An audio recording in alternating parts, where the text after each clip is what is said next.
and welcome to another episode of Smart Talk.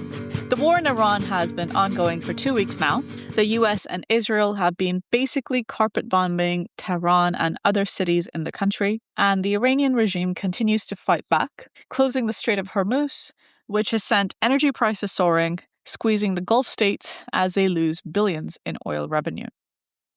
The death toll in Iran is nearing 1,400 people, but the regime is defiant. The new supreme leader, Mujtaba Khamenei, the son of Ali Khamenei, insists Iran will avenge the blood of the martyrs of the war and demands reparations. Now, much of the analysis of the war is rife with noting how the US doesn't have a strategy, how this will backfire, how Trump can't win, and how this whole thing is a catastrophic miscalculation. This view is shared by the regime in Iran, by many on the left, as well as by mainstream media and geopolitical experts. So in this episode, we want to dive into why people are saying this, what is the basis for this view, and why this type of thinking itself might be catastrophic for the anti-imperialist left. So to discuss these questions, I'm joined once again by Comrade Perrault. Hello. Hey, Mansa. Hi. So, okay, let's just start with let's start generally. What's your take on how this is going? Right. Well, militarily speaking, I think it's clear that the U.S. is causing huge devastation in Iran. I think that's undeniable. They're pretty much able to bomb Iran at will, and that's obviously having a huge military and civil, economic consequences. Not to speak of the devastating human toll. On the other side, it's also clear that the Americans and Israelis have not been able to stop Iran from shooting ballistic missiles or drones. And honestly, I think it's probably quite unlikely that they totally are able to neutralize this threat. I think the Houthi example showed that, despite the whole full power of the United States, they were not able to stop the Houthis disrupting the Red Sea. So I don't see how they're going to be able to stop Iran from disrupting the Strait of Hormuz or attacking its neighbors if it wants to.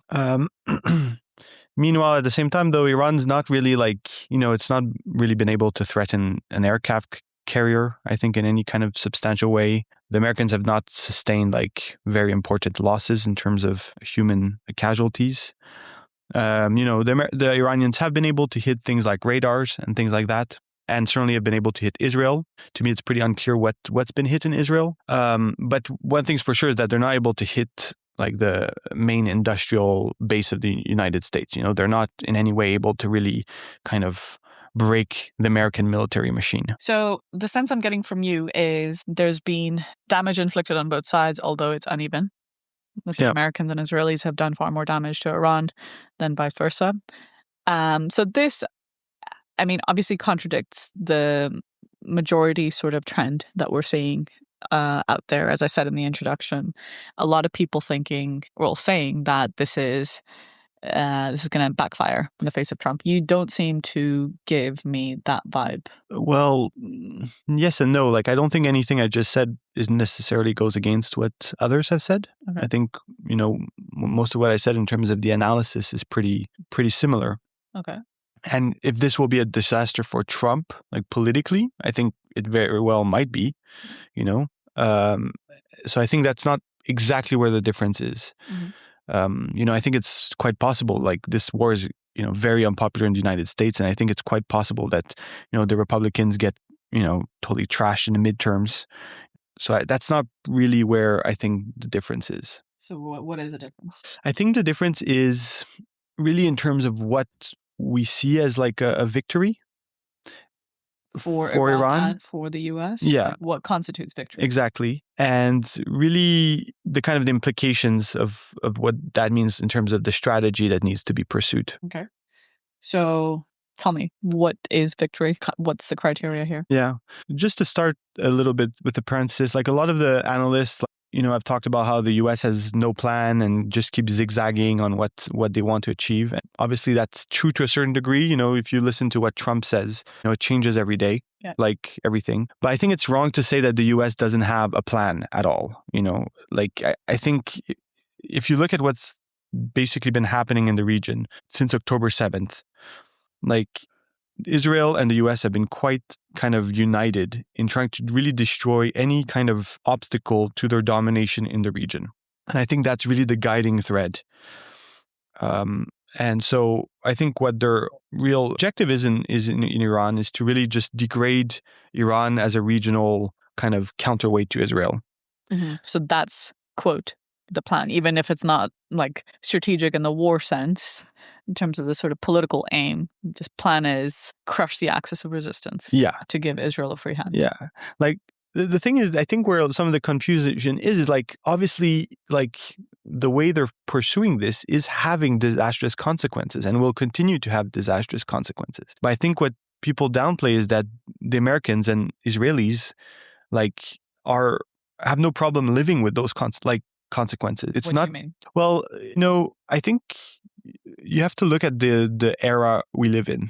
Like, if we look, a couple decades back, what happened in Gaza would have been kind of met with, much more resistance internationally and so on. You mean in terms of like the genocide, the liberal order, and the sort of establishment reaction? Yeah. But if we look at the era where we live in today, it's like the US is desperate to maintain its power. Israel is also desperate to maintain its power. And so they have no problem resorting to much more brutal methods and much more, Trump I don't think he cares so much about putting the world economy in chaos to a certain degree. Well, his tariffs did that. Israel did not have a problem having its whole kind of population on a war footing for over 2 years, that had a lot of economic consequences, obviously, but they're just like in this kind of frenetic, like aggressive, like rage where they have no problem causing devastation on a scale that's much higher than what I think a lot of people have been used to if they just look at the last kind of decades of world politics. Mm-hmm. Don't know if that makes sense exactly. I mean, look, what you're talking about is basically the end of the liberal period, right? Yeah. The death of liberalism, as we've called it in an article. But I think I'd like to flesh that out a little bit, because I think that is probably a key difference. So, for instance, a lot of the analysis that I've listened to, and I think this is kind of just generally, this war, it's analyzed in almost sort of like a bubble. Like, okay, is there an off-ramp? Is there not an off-ramp? Yeah. Like, what about the allies? Who's blah, blah, blah, blah, And I think the whole question of the strategic aims is looked at from within this bubble. And what's deforming about that is it's not actually looking at the changing international dynamics and the sort of fact that we're on the cusp of, if not in, a new historic epoch, which is defined by the US no longer being hegemonic in the same way. Is that correct? Yeah, I think that sets the ground. I think, let's explain what that... Because look, everybody's been talking about the end of liberalism, the decline of liberal democracy. Yeah. What bearing does that have on a war? But I think that's the whole thing, is that people are still looking at this war through the prism of the past. That, if there's like an oil shock, that's going to be bad in the elections, Trump will get a defeat, and somehow this represents like a significant blow. Well, those are all true things. Yeah, but I think, going back to your previous question about what does this mean? Yeah. So how we view the world is that the United States is really bringing the world into a downward spiral where it wants to hold on to its position, as the world superpower, but it has less economic and military means to do so. So this means it's resorting to increasingly aggressive and rash policies to try to maintain this domination. So in that sense, this Iran war is it's part of that kind of general tendency. And so to measure if this is really a defeat for US imperialism is I think we have to ask ourselves, does this kind of halt this kind of downward spiral, or does this really hamper the United States' ability to kind of attack other people and continue on its offensive? I think that's really how we have to measure if it's a defeat or not, and not what will be the result in the next elections. Will there be a spike in oil prices for a couple of weeks? The point to be clear on is that the American ruling class, the Israeli ruling class, they have no problem inflicting absolute devastation on their enemies, as well as their own people and their allies. Like, they don't have a problem with that in order to maintain their power. Okay, there's a lot in what you said that I want to unpack a little bit further. Look, this period politically is really defined by, will the US go down, dragging everybody along with it? Or will there be, I don't want to say what force, but like, will there be like independent proletarian resistance that can actually halt them? I think that's what you're referring to. Like, you have to look at this conflict, this war within that framework, not in the same framework as, say, like, you know, the occupation of Iraq and Afghanistan back in the day. And I think if you look at the Middle East, it's kind of a bit of a microcosm of this broader tendency. Like, if you see what's happened since October 7, this is exactly what's happening at a smaller, regional scale, is Israel's seeing its position being increasingly threatened by regional counterweights. And it is going into like this kind of very aggressive frenzy of just trying to attack and degrade all its neighbors. Now, is this then everybody now, they respond by like speaking about long-term trends and how this will, like, in the long term be bad for Israeli society. It's like, sure, but that doesn't mean that it's not these long-term trends that in the, short to medium term are going to stop Israel wreaking absolute devastation. So would it be correct to say that even in this sort of general framework that you're laying out, a military victory for Iran is possible? Again, I think that the question is really how do you measure a victory? How the reason why a lot of people are saying the Americans will lose and so on is because for them, a victory of Iran is simply maintaining the regime. So of course, if you measure it like that, if the regime is able to survive the assault, then it's won, basically. But I guess how we would see it more is like, does the outcome of this war significantly strengthen the hands of the oppressed internationally and in the Middle East against U.S. and Israel tyranny? For us, that's how I guess we would measure it. Because just to give you an example, after the 12-day war last year, the regime was like, we survived, this was a victory.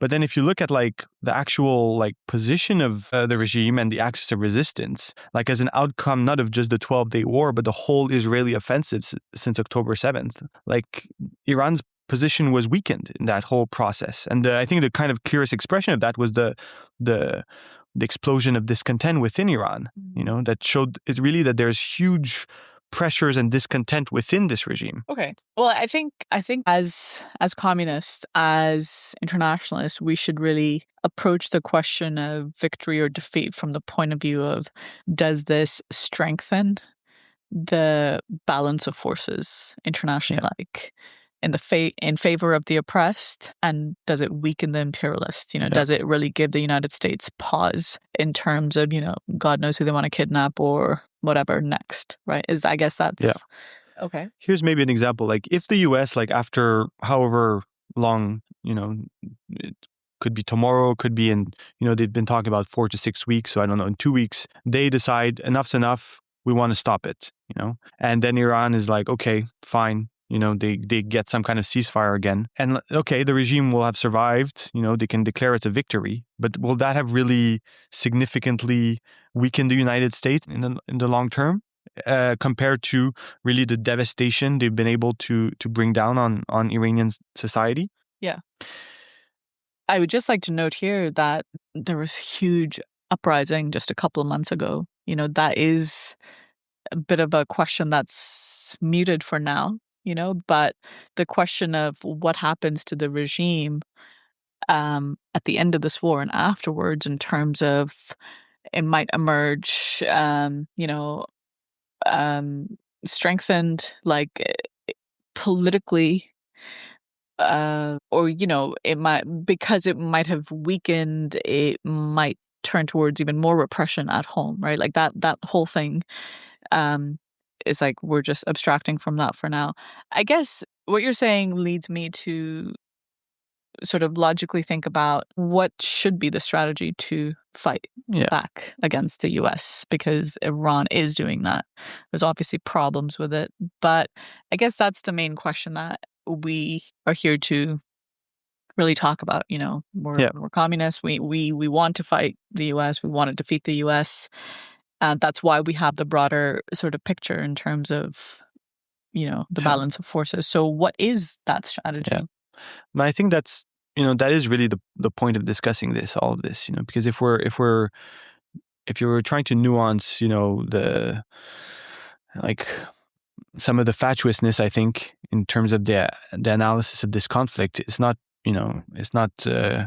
just for the sake of it, but it's really because we think that there needs to be a different strategy to really push the US out of the Middle East and really defeat the United States. I think one way I think we can look at it kind of negatively, like what are the problems with the current strategy of the Iranian regime? I think the first and most obvious is that half of its people hate the regime, at least half. So Huge chunk, yeah. Right, as you said, there's no uprisings right now, and I think it would have been pretty dim. Nobody really thought seriously that there was going to be uprisings once the military conflict starts. But that's not to say the seething anger has disappeared. Well, exactly. In fact, one of the things you see in the Iranian milieu, especially in the progressive circles, is the slogan I've seen a lot on social media is "We will not choose between our killers," which is a problem because we take a explicit side with Iran. We want Iran to win. And that hatred for the regime means they end up taking no side because of how much they hate the regime. So that's a problem. But I guess it's just to illustrate. Yeah. So the first step is that the Iranian regime is confronting its foreign enemies with a disunited country. There's no kind of unity among the broad layers of Iranian society in this conflict. In fact, I think it's probably the most polarized it has been since 1979. Yeah, and I think that's one of the reasons why the US and Israel are attacking is because they sense this weakness. And then you have all the question of all the national minorities who are, I think again there's lots of impressionism. I don't think it's realistic for the Kurds to kind of invade Iran. But that said, it's undeniable that this is one of the elements of the picture, that there are a lot of national minorities in Iran that are not happy at all with their status under the current Islamic Republic. Mm-hmm.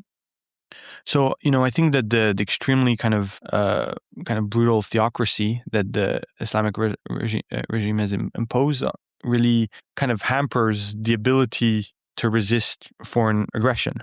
In a united way, really rally the whole country behind its aims. Yeah. There you have this also economically. You have this kind of bunch of kleptocratic, parasites that are running the economy in a totally bureaucratic and unfunctional way. Obviously this is also a huge obstacle to actually developing the country and, building it up so that it can also resist. Then the other side of it is the more regional side of the question.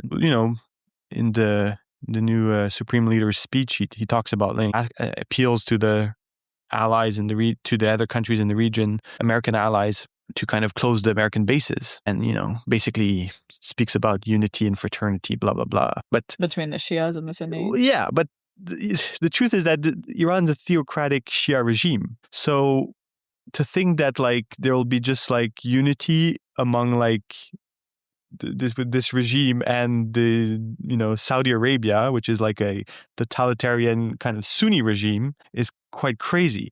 And it's really not understanding what the foundation, the social basis of these regimes are built on American military power. So to think that these even though obviously I think it's probably true that they're unhappy with this current war and American so-called protection, to think that they would just from there turn around and ask the US to leave and they're going to live either accept that Iran's going to be the top dog in the region, that is, I think, quite an insane prospect.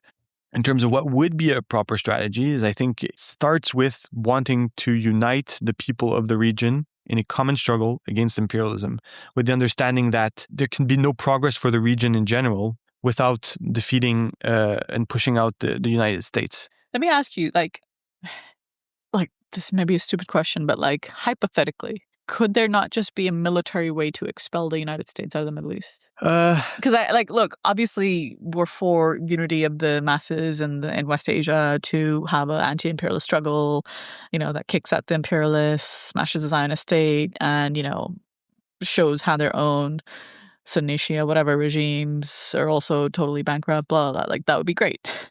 But like we are in a situation right now where there is a war, where Iran is not backing down, where there is fighting back, and God knows that like there is a fog of war in terms of the information, in terms of really knowing like what's going to happen. But are you saying it's impossible to militarily kick out the US from the Middle East? I wouldn't say impossible, but even if you look at the current conflict, like the Americans have had to evacuate like a lot of their personnel from a lot of their bases because of the threat of drones and missiles from Iran.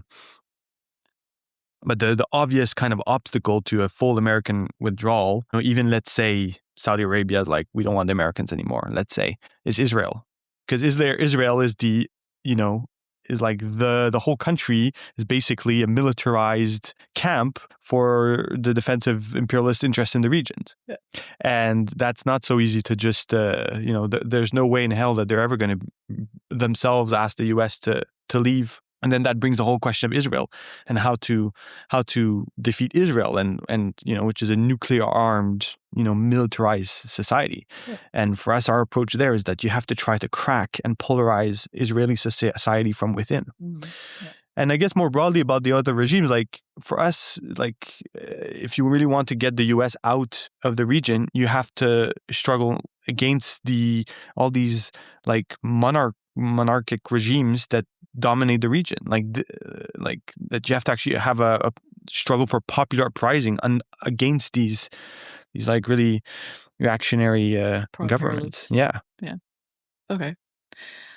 I'll just say that's not none of this is Iran's perspective. Right. Okay.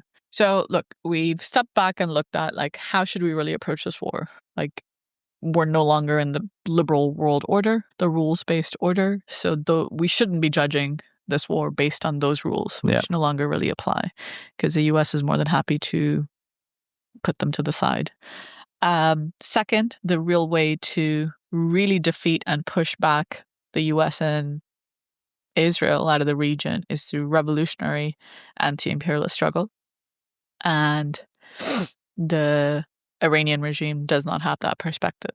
Okay, what else? Well, I think the other side of the question is the political situation in the West. So a lot of people are correctly pointing out to the unpopularity of this war as a factor, also in terms of like why Trump is losing and so on. And I think here, like this is undeniably true. It's very unpopular, including in the working class. I would even say maybe especially in the working class. Like most people don't want this war in the United States as well. Do you have a sense of why? Well, I think part of the reason Trump was elected is to stop the forever wars. So it's like, it's been kind of I think it's a deep sentiment within the American population that like we have to stop with these forever wars and really kind of concentrate on, trying to America first. Yeah, basically. So having this war, especially one that kind of directly affects like economic conditions of people, like obviously is very unpopular. So this is true, but I think the element that's not looked at enough is like, what's the political expression of this discontent? And so far, like, I think that most people are looking to the midterms. In the United States. Now, like if the situation gets worse, like we could see more popular discontent and more strikes maybe and so on. But so far, like if you look at what's actually happened, the demonstrations against the war in Iran have been pretty much minuscule everywhere. Yeah. If you compare it to the Palestine movement, it's like incomparable. So it's not like so far there is a huge popular movement against the war. Mm-hmm. And I think the other element too is that if you really also see like this kind of downward spiral in which the US is dragging the world, like what, like the latent popular sentiment is not like so decisive. What's decisive is force, is political force. What's the political force that comes to bear against this? And so, it's not the ballot box. Independent working class struggle. Yeah, it's not the ballot box that's going to stop U.S. imperialism. And I think a proof of this is if you just look at Biden. Biden got elected. Look at the crazy stuff he did. Like the whole Ukraine. Began the genocide. And he supported the genocide. Okay, then he lost the elections. But Trump got in. So how does that change anything? How does Trump losing the midterms or the Republicans losing the presidency, how does that stop this kind of infernal cycle in which we're in? Yeah. I want to actually continue with that point for a second because, I mean, look, I don't follow American politics as much as you do, but the Democrats are basically MIA as far as I know. I don't know if that's true. I mean, other than Mamdani. They've been kind of agitating a little bit. Yeah. They're not happy with the way this war is conducted, let's say. Yeah.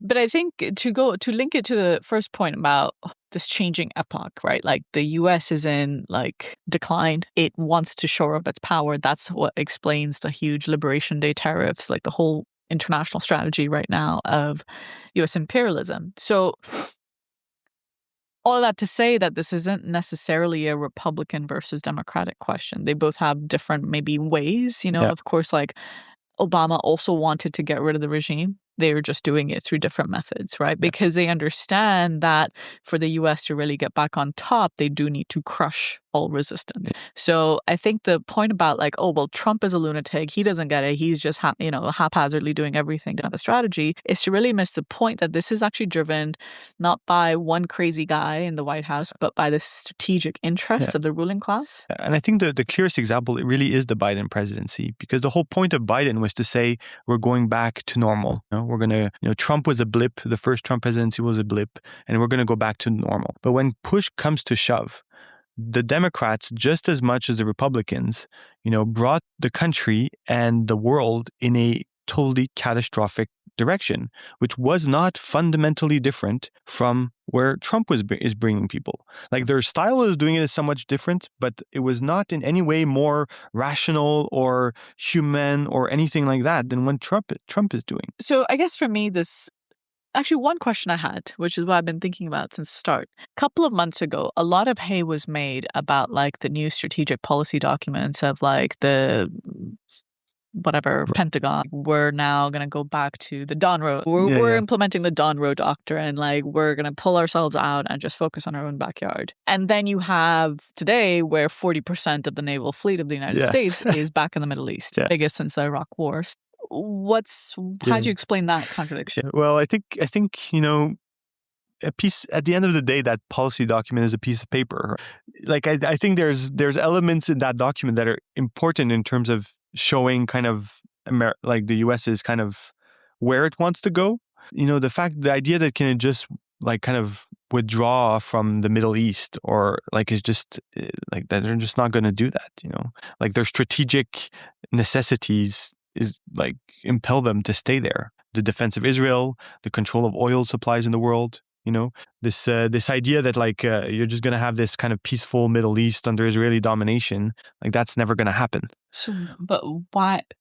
I get that. But I mean, then make this whole thing about we're just going to focus on Latin America. Like, why write that piece of paper? I think why waste that time? The focus on Latin America, I think they saw it as Latin America as like their backyard, and then a place where they could confront Chinese influence with the strongest hand. Mm-hmm. And I do think we are seeing I do think what happened in Venezuela was quite important, as well as the threats against Cuba. Like I think they see that region as like where they can kind of more easily push back against Chinese influence. At the same time, there's what they want, but then there's their kind of realities of like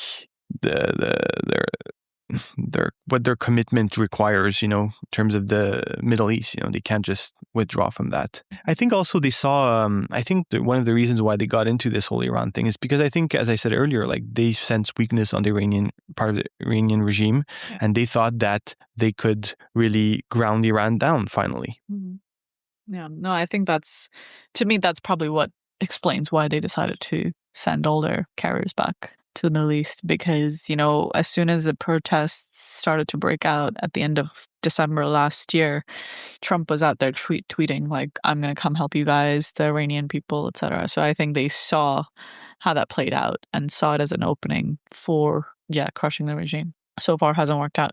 Okay. I don't want to necessarily go into China and Russia because I want to leave that for a different discussion. But just very briefly,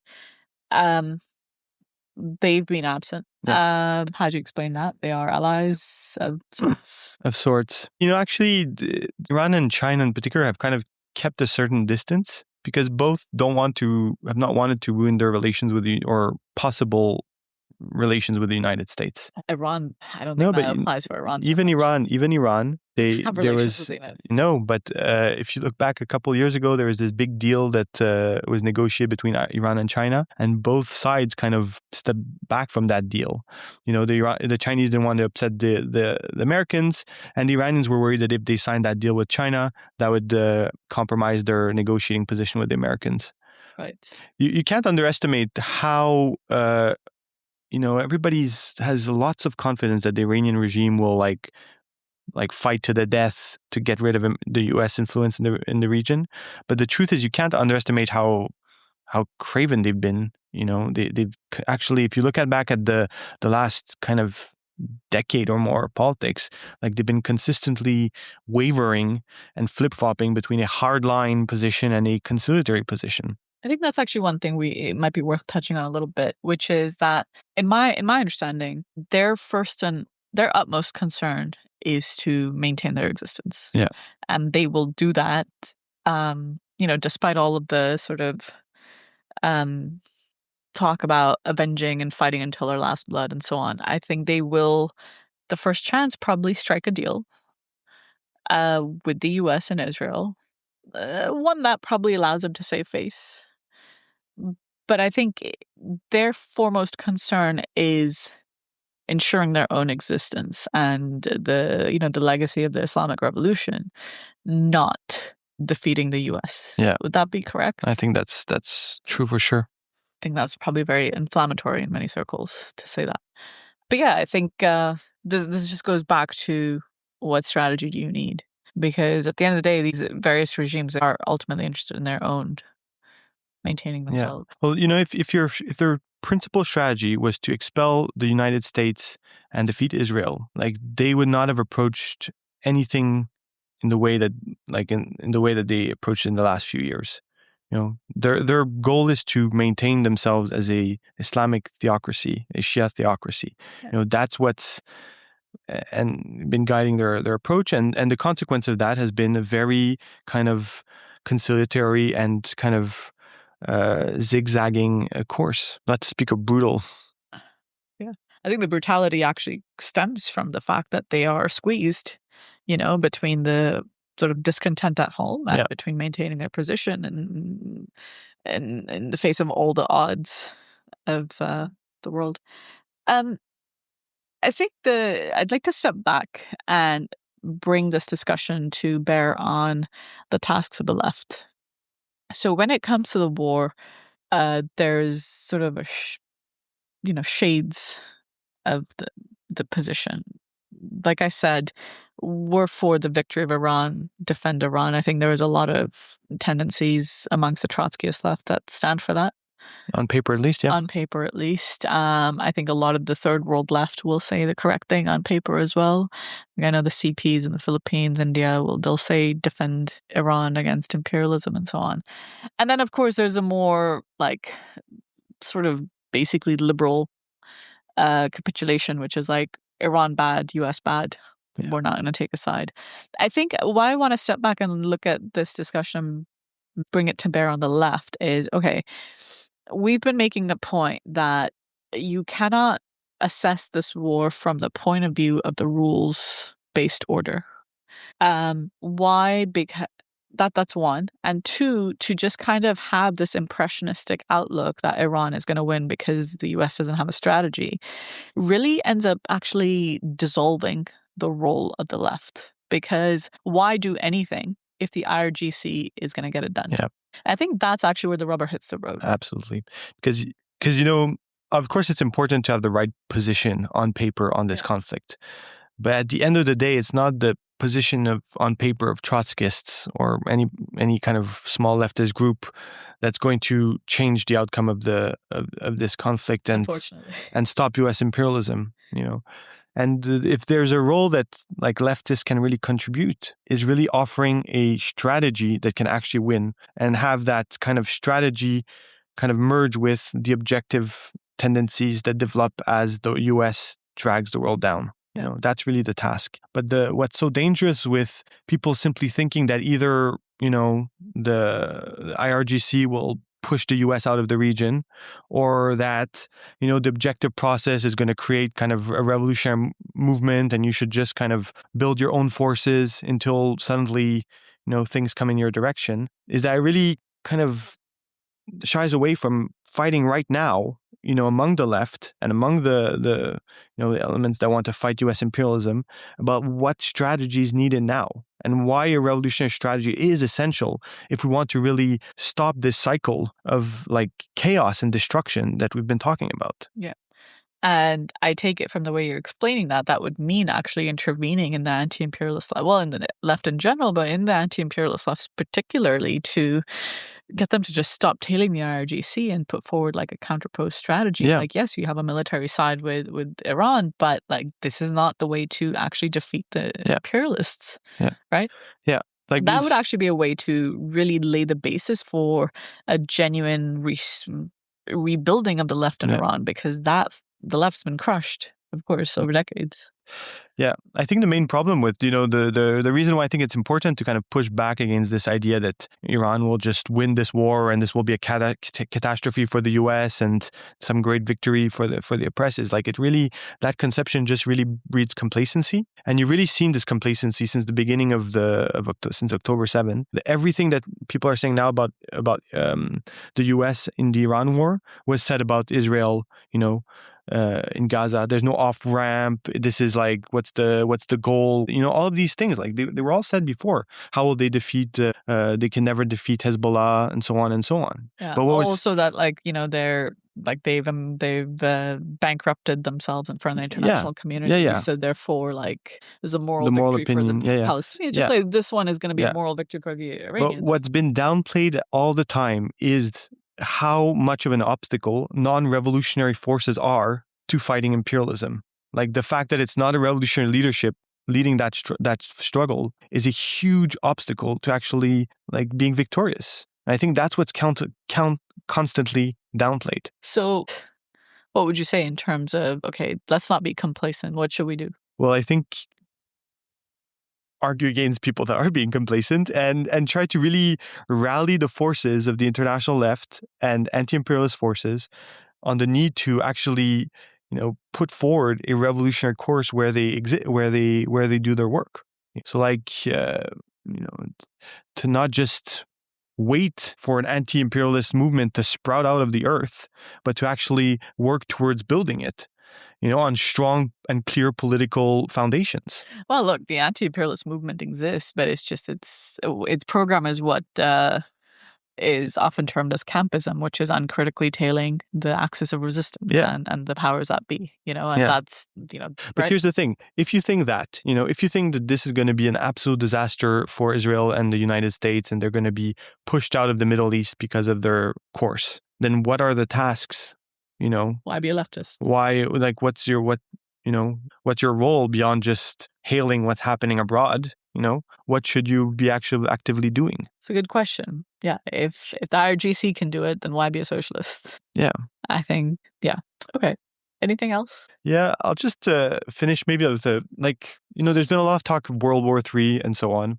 Oh, yeah. Like, I don't think we're in World War III. I do think we're in the kind of initial stages of like this downward spiral. But I think people really need to wrap their heads around what does it mean to be an imperialist power that's kind of in a corner. And if you wanted to have a real comparison of like what imperialists are ready to commit to other people, and what they're willing to put their own people under, I think you really have to look back at the Second World War, like Nazi Germany, Japan. These were empires that were kind of squeezed, and they had to force to go in a very aggressive campaign to secure their domination, and this led to the most brutal, irrational, and aggressive policies like that the world has, really ever seen. I think that's what we have to start looking at in terms of where the United States and its allies will go in the future. Yeah. I think you said recently, like, people have almost forgotten how brutal imperialism is. Yeah. And I think that it's, again, this is, a point we've been making for a number of years now is how the left has totally been imbibing the liberalism of the last period. And to really wake up to that reality that, like, by really basing all your analysis on, like, the rules and the diplomacy and the la la la, that's to, again, have liberal glasses on and forget that imperialism at bottom is, defined by force and brute force at that. And that's the thing, is that on our side, we need to build this force that can stop this. And it has to be armed with a clear kind of conception of what it needs, what will take to stop this really barbarism in which the world is being dragged into. Yeah. Okay.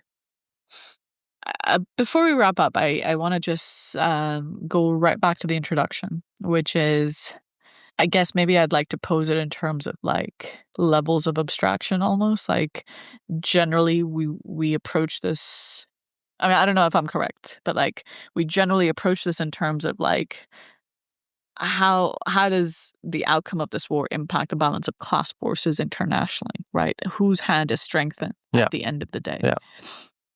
What do you have to say in terms of... I guess for us, this is the point. A short-term kind of pullback or, a slightly humiliating, like, outcome for the United States, that's not what we need. We'll take it. Yeah, but that's really, if that just means, like, they're back again in 6 months in a more brutal and more prepared way, that doesn't really advance much. Like, we really have to have a strategy that's based on really, like, seriously stopping the American military machine and Israeli military machine. Okay. Is there anything else you'd like to add? No, I think that's it. Okay, cool. Yeah, so that was that. We are currently working on an article along these lines, so that will be out hopefully in a couple of days, and you can read this, I'm sure, in a more articulate way there. And thanks. And I'm sure that one of the criticisms we will get is that we are being pessimistic and ignoring the anti-imperialist struggle as it's happening, and you guys are in the West and it's much easier to criticize and the blah blah blah. Fine, so let's have that debate. But I think it's important to... everybody's been talking about the end of the rules-based world order, so let's analyze this war from the point of view of the end of that rules-based world order. All right. Okay, cool. So I will link relevant articles in the show notes. Thank you for your time. Appreciate it. Okay, bye. Bye. Well, I ain't got no smoke, at least not with you. And I don't know if you don't know, but there are just a few of oligarchs and capitalists profiting massive profits, holding us down in lockstep. And your vote, it ain't gonna stop